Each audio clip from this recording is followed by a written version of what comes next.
আমি আপনাদের সামনে সূরাতুজ জারিয়াতের 56 নম্বর আয়াতে কারিমা তেলাওয়াত করেছি। 27 পারা 2 নম্বর পৃষ্ঠা, সূরাতুজ জারিয়াত 56 নম্বর আয়াত। এই আয়াতে আল্লাহ জিন ইনসান সৃষ্টির উদ্দেশ্য সম্পর্কে আলোচনা করেছেন। আল্লাহ তাআলা বলেন, ওয়ামা খালাকতুল জিন্না ওয়াল ইনসা ইল্লা লিয়াবুদুন। আমি জিন ইনসানকে সৃষ্টি করেছি আমার ইবাদত করার জন্য। আয়াত থেকে বোঝা যায় আমাদেরকে সৃষ্টির উদ্দেশ্য হলো আল্লাহর ইবাদত করা। ইবাদত কতদিন করব? 14 পারা 6 নম্বর পৃষ্ঠা, সূরাতুল হিজর 99 নম্বর আয়াত।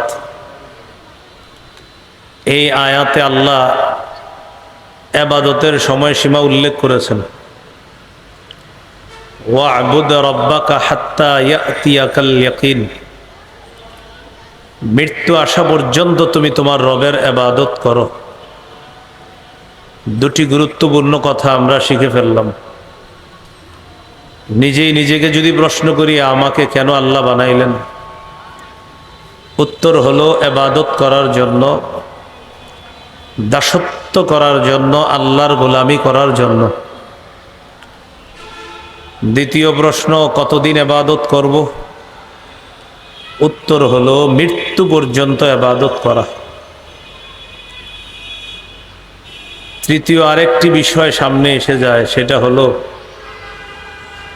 মৃত্যু অবধারিত, সকলকেই মৃত্যুবরণ করতে হবে। সূরা আনকাবুতের 57 নম্বর আয়াত, 21 পারা 2 নম্বর পৃষ্ঠা, সূরা আনকাবুতের 57 নম্বর আয়াত। আল্লাহ বলেন, কুল্লু নাফসিন যায়িকাতুল মাউত। প্রত্যেকটি নফস মৃত্যুর স্বাদ গ্রহণ করবে। তিনটি কথা নিজেই নিজেকে প্রতিদিন বলতে পারেন, আমি দুনিয়াতে কেন? আল্লাহর গোলামি করার জন্য। 2 নম্বর, কতদিন গোলামি করব? মৃত্যু পর্যন্ত। 3 নম্বর, নিঃসন্দেহে আমার মৃত্যু হয়েই যাবে, এতে কোনো সন্দেহ নেই। তাহলে আমাদেরকে সৃষ্টি করেছেন আল্লাহ তার ইবাদত করার জন্য। মুসলমান জীবনের প্রতিটা ক্ষেত্র, প্রতিটা মুহূর্ত ইবাদতে কাটাবে।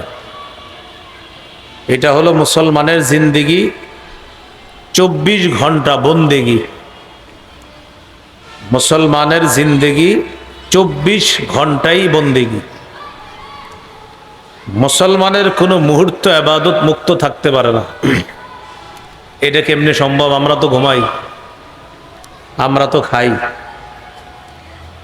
মুসলমান খায় যখন সুন্নাহ মোতাবেক, তখন তার খাওয়া এটাও ইবাদতের অন্তর্ভুক্ত হয়ে যায়। খাবারের শুরুতে সুন্নাহ মোতাবেক খাবার শুরু করে, খাবারের লোকমা সুন্নাহ মোতাবেক গ্রহণ করে, খাবারের প্লেট সুন্নাহ মোতাবেক হয়। খাবার গ্রহণ করে পেটের মধ্যে সুন্নাহ মোতাবেক। রাসূলুল্লাহ সাল্লাল্লাহু আলাইহি সাল্লাম যেইভাবে গোলামের মতো খাইতেন, এইভাবে আমি আপনি গোলামের মতো খাই। নবীজি বলেন, আকুলু কামা ইয়াকুলুল আবদু। একজন গোলাম যেভাবে খায় আমিও ওইভাবে খাই। এর মানে হলো আল্লাহর রিজিক আমি গ্রহণ করতেছি, রবের রিজিক আমি গ্রহণ করতেছি। আমি কতটা ছোট হওয়া দরকার আল্লাহর কাছে। খাবারের শেষে আবার দোয়া পড়া। মুসলমান বাথরুমে যায় তো আগে দোয়া পড়ে, বাথরুম থেকে বের হয় তো দোয়া পড়ে। এই যে মাঝখানে কোনো ইবাদত বন্দেগী করতে পারে নাই, দুই যে সুন্নাহ মোতাবেক তার এই কর্মটা হয়েছে, সুন্নাহ মোতাবেক হওয়ার কারণে সুন্নাহের সওয়াব নিঃসন্দেহে আল্লাহ দান করবেন। মুমিনের প্রতিটা ক্ষেত্র, প্রতিটা মুহূর্ত যখন আল্লাহ আর রসুলের দেখানো পথ অনুযায়ী হবে, মত অনুযায়ী হবে, তখন মুমিনের 24টা ঘন্টাই ইবাদতের অন্তর্ভুক্ত হয়ে যাবে।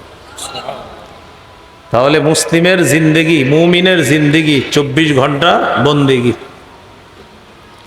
তো 3 কথা আবার বলি, আমি কেন? আল্লাহর ইবাদত করার জন্য। কতদিন? মৃত্যু পর্যন্ত।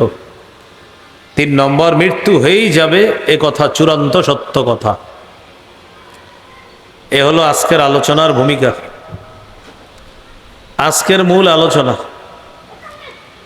ইবাদত সম্পর্কে 5টি কথা আমরা শিখব। 5 কথা আলোচনা হবে, আমাদের আলোচনাটাও শেষ হয়ে যাবে। খুব মন দিয়ে যদি আপনারা শোনেন, আমি আশাবাদী, আমি আপনি আমরা মিলেমিশে কিছু বিষয় শিখতে পারবো ইনশাআল্লাহ।